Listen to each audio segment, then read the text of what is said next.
ለፋችሁ ጣራችሁ ከዛ የልፋታችሁን ውጤት ለመሰብሰብ ስትሄዱ ባዶ ሆኖባችሁ ታገኛላችሁ። ባዶ ለምን ሆነ? ምክንያቱን አታውቁት፣ ግን ዝም ብላችሁ ትጠረጠራላችሁ። እናንተ የምታውቁት እንደናንተ ደሃ የሆነ ገና ኑሮ እንዲሳካለት እየታተረ ያለ ሰው እሱ አይጥላችሁም፣ ጥሎ አያሸንፋችሁም።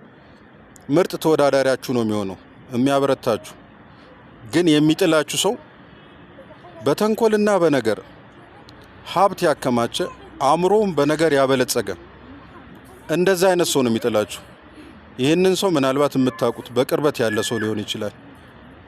እና እናንተ ስትሞክሩ ከስር ከስር የሚከታተላችሁ በአንደበቱ ማር በተለወሰ አንደበቱ አይዟችሁ እያላችሁ ከዛ ሰርታችሁ ለፍታችሁ ለማግኘት ስትሞክሩ ከስር ከስር እሱ ደግሞ የማምከኛ ኮዶቹን እያስገባባችሁ አገኘውን ሰርቻለሁ ለፍቻለሁ ብላችሁ ስትሄዱ ተስፋ እንድትቆርጡ ዜሮ ያደርግባችኋል።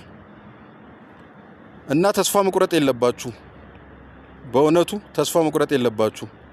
እስከ መጨረሻው ሰዓት እስክትሞቱ ድረስ እስከ እድሜያችሁ ጣራ ድረስ ተስፋ ሳትቆርጡ ታገሉ።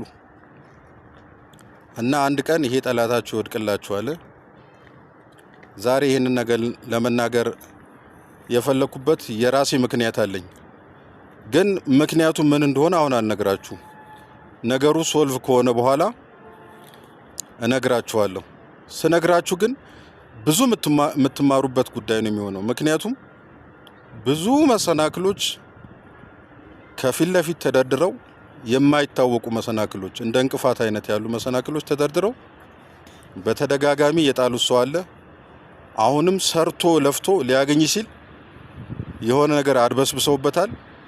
ይሄ የተድበሰበሰበትን ነገር ፈልፍሎ አውጥቶ ያሸንፋል አያሸንፍም የሚለውን ውጤቱን ምናልባት ከ2 ሳምንት በኋላ ነግራችኋለሁ። ለማንኛውም እናንተን የሚወዳደራችሁ ሰው አይጥላችሁም።